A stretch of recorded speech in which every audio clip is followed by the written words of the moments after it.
ফুল ছাড়া কোনো উৎসব যেন অপরিপূর্ণ। বিশেষ দিনে এর চাহিদা বেড়ে যায় কয়েক গুণ।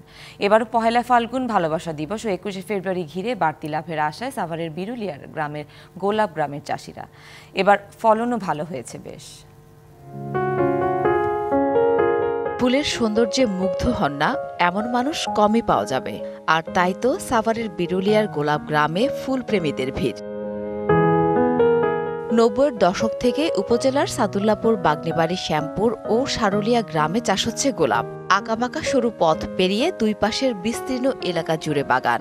মুগ্ধতা ছড়াচ্ছে লাল গোলাপ। গোলাপের মাঝে সুন্দর মুহূর্ত ক্যামেরা বন্দী করছেন কেউ কেউ। বড়দের পাশাপাশি উচ্ছ্বসিত শিশুরাও। ফুল দেখা, বিভিন্ন ধরনের ফুল সম্পর্কে জানা, মানে একটা সুন্দর একটা মোমেন্ট কাটানো এখানে। ইচ্ছা যে গোলাপ গ্রামে একবার হলেও আসবো, তো সময় হয় না তো দুইজনে মিলিয়ে এবার চলেই আসলাম। আর বাচ্চাদেরকে ফুলের সাথে পরিচয় করার জন্য, ফুল চেনানোর জন্য, দেখানোর জন্য আসছি। ওইদিকে অনেক জায়গা থেকে ফুল দেখলাম, অনেক রকমের ফুল, আমি অনেকটা কিনছি আরো। শিয়া বাটার ও ভিটামিন ই সমৃদ্ধ Lily Glam beauty soap. Lily, always beautiful.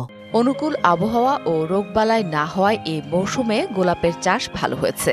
পাশাপাশি চাষ হয়েছে আরও কিছু প্রজাতির ফুলও। পহেলা ফাল্গুন, ভালোবাসা দিবস ও 21শে ফেব্রুয়ারি ঘিরে বাড়তি লাভের আশায় চাষিরা। পর্যাপ্ত পরিমাণ মাল আছে, ফুল আছে, আল্লাহ দিচ্ছে, দেখেন না, আশা করি ভালো পাবো আর ফুল অনেক ফলন ভালো হয়েছে। সামনে 3টা দিবস আছে, 21শে ফেব্রুয়ারি, ভালোবাসা দিবস, তারপর 26শে মার্চ। এই আশা করি এগুলোতে ভালো বিক্রি হইব। বাগান থেকে ফুল বিক্রির পাশাপাশি প্রতিদিন সন্ধ্যার পর স্থানীয় বাজারে বসে হাট। রাজধানী সহ দেশের নানা প্রান্তে চলে যায় এসব গোলাপ। অনেকে আসে পাইকারি দরে কিনে নিয়ে যায়, খুচরা কিনে নিয়ে যায়।